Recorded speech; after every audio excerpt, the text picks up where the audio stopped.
Welcome back to a chapter a day. Happy Friday. It is Friday, August the 16th, and I will be starting a new book today, the Book of Judges. I was trying to think of a way maybe I can make it a little different. I still haven't come up with an idea yet. Yeah, after every month it's the same thing. So I'm just going to read and pray that you be blessed, okay? So let's go. Chapter 1 of Judges. Now remember, we just came out of Joshua. We saw a lot of conquering of other nations with the leading of Joshua after Moses passed on.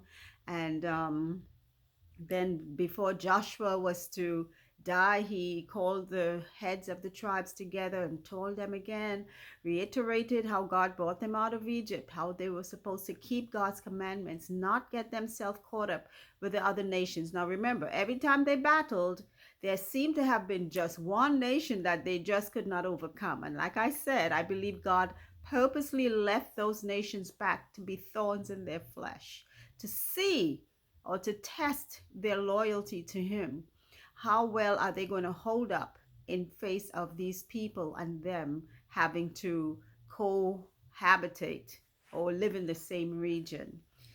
Okay, now after the death of Joshua, it came to pass that the children of Israel asked the Lord, saying, who shall go up for us against the Canaanites first to fight against them? Because, like I said, all of the nations were not totally wiped out. Second verse, and the Lord said, Judah shall go up. Behold, I have delivered the land into his hand. And Judah said unto Simeon his brother, come up with me into my lot, that we may fight against the Canaanites. And I likewise will go with thee into thy lot. So Simeon went with him. And Judah went up, and the Lord delivered the Canaanites and the Perizzites into their hand. And they slew of them in Bezek 10,000 men. Now, I'm not sure if this is the literal Simeon and Judah, or if these are the descendants of their tribes or the heads of their tribes that they're referring to. Verse 5, and they found Adonai Bezek in Bezek, and they fought against him, and they slew the Canaanites and the Perizzites. But Adonai Bezek fled. I guess he was the king. And they pursued after him and caught him and cut off his thumbs and his great toes.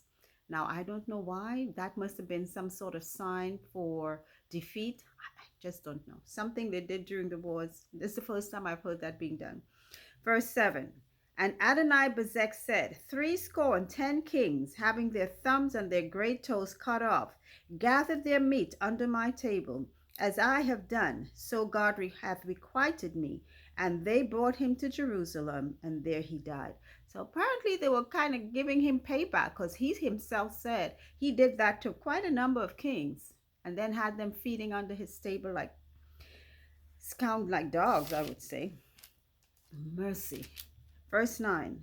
Now the children of Judah had fought against Jerusalem and had taken it and smitten it with the edge of the sword and set the city on fire. Now again, I will say this, the Jerusalem being mentioned here is not the Jerusalem yet, I guess, not like it was conquered, okay? I guess it's the unconquered Jerusalem, maybe the same one that Jesus walked in later on, hundreds of years later.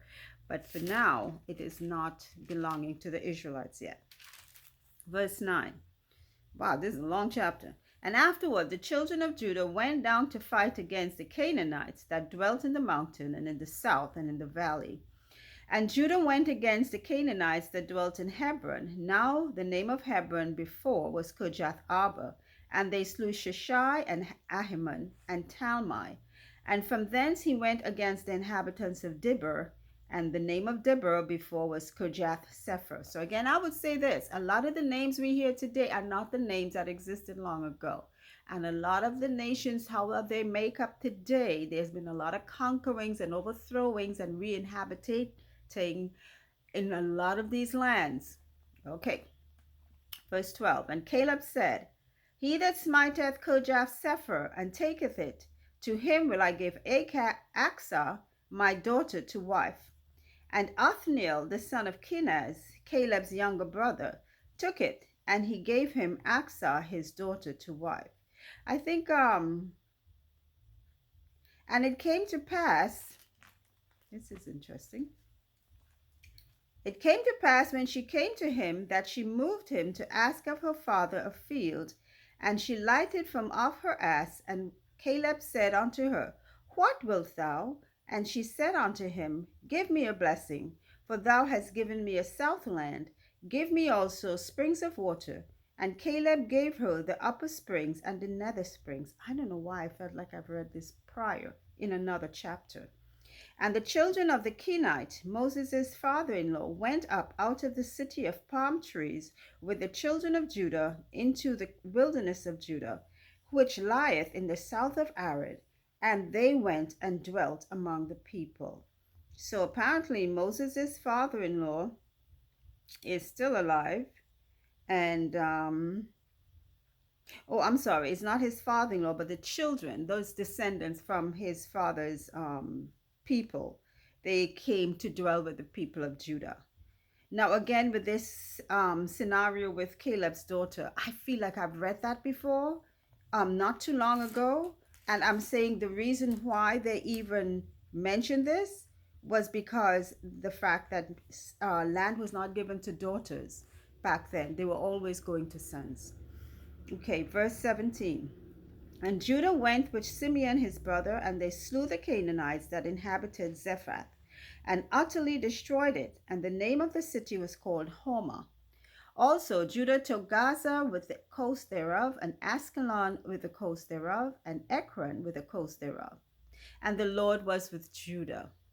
And he drave out the inhabitants of the mountain, but could not drive out the inhabitants of the valley, because they had chariots of iron. Again, another set of people to be left back. And they gave Hebron, that's verse 20, unto Caleb, as Moses said, and he expelled thence the three sons of Anak. And the children of Benjamin did not drive out the Jebusites that inhabited Jerusalem, but the Jebusites dwell with the children of Benjamin in Jerusalem unto this day. And the house of Joseph, they also went up against Bethel, and the Lord was with them. And the house of Joseph sent to descry Bethel. Now the name of the city before was Luz. And the spies saw a man come forth out of the city, and they said unto him, Show us, we pray thee, the entrance into the city, and we will show thee mercy. And when he showed them the entrance into the city, with the edge of this, that called the name, and when he showed them the entrance into the city, they smote the city with the edge of the sword, but they let go the man and his family. And the man went in the land of the Hittites, and built a city, and called the name thereof Luz, which is the name thereof unto this day. I'm not sure why this is mentioned either, but I guess there was some significance. Neither did Manasseh drive out the inhabitants of Bethshean and her towns, nor Tanakh and her towns, nor the inhabitants of Dor and her towns, nor the inhabitants of Iblim and her towns, nor the inhabitants of Megiddo and her towns, but the Canaanites would dwell in that land. So there's been a lot of other people left back and not driven out as they were supposed to, I guess. Verse 28, and it came to pass when Israel was strong that they put the Canaanites to tribute and did not utterly drive them out. Now remember, tribute, this is a historic thing. When one nation conquered another, they caused those people to pay them like a tax or taxes every year or every month, however often they required it, and that was called tribute. Verse 29, neither did Ephraim drive out the Canaanites that dwelt in Gezer. So I'm going to read all of the people who did not drive out Canaanites from their tribes.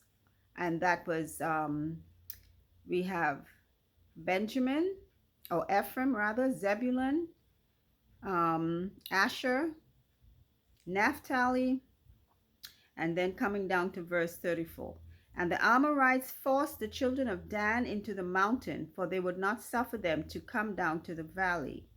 But the Amorites would dwell in Mount Heres, in Ajalon, and in Shaalbim. Yet the hand of the house of Joseph prevailed, so that they became tributaries. And the coast of the Amorites was from the going up to Akrabim, from the rock and upward. So what I'm seeing here is that there's a lot of nations still left back that were not forced out. Not sure why so many of them could not be pushed out, but I'm not sure. Maybe they got tired of fighting, and like I said, maybe God required it that way so that they had a little thorn in the flesh to work with. It's possible. Who knows? God's ways. But that's the end of chapter 1 of Judges. So we are moving across Canaan now. They are inhabiting the land of Canaan and they have a fight on their hands. They are not winning some of their battles. I guess they are not being able to utterly. This is a vast number of people. Remember, this land was was vacant for 400 years. That is how long the children of Israel stayed in Egypt. When Jacob and his children went there, that was 400 plus years that they remained in Egypt. That's a long time. So when they're talking about Simeon and Judah, they're talking about the descendants of those tribes. Those are not the sons. They stayed in Egypt for over 458 years, if I remember what the Bible recorded earlier in an earlier chapter. That's a long time. People are not just going to walk by that nice looking land. I mean, if it was flowing with milk and honey, you want some of that, yeah? So we know what they had to battle against. This is not just a 40-year habitation of people. This is a 400 plus years of people who went in and took over their lands. So to God be the glory, because God allowed them to do a lot of fighting. That's a lot of fighting. I would grow weary. But I guess, they, time and time again, they had different people would go up, different people from the different tribes. Wow. Okay, so that's it. We started a new book, the book of Judges, chapter 1 down. So let's see how it goes. I pray you all have a great weekend coming up. For those of you out in the workplace, Friday is always one of those celebration days. And for those of you not, well, it's still a good thing to know you made it safely through another week. So continue to listen, because remember, faith comes by the hearing of God's word. So until our next time, take care. Bye.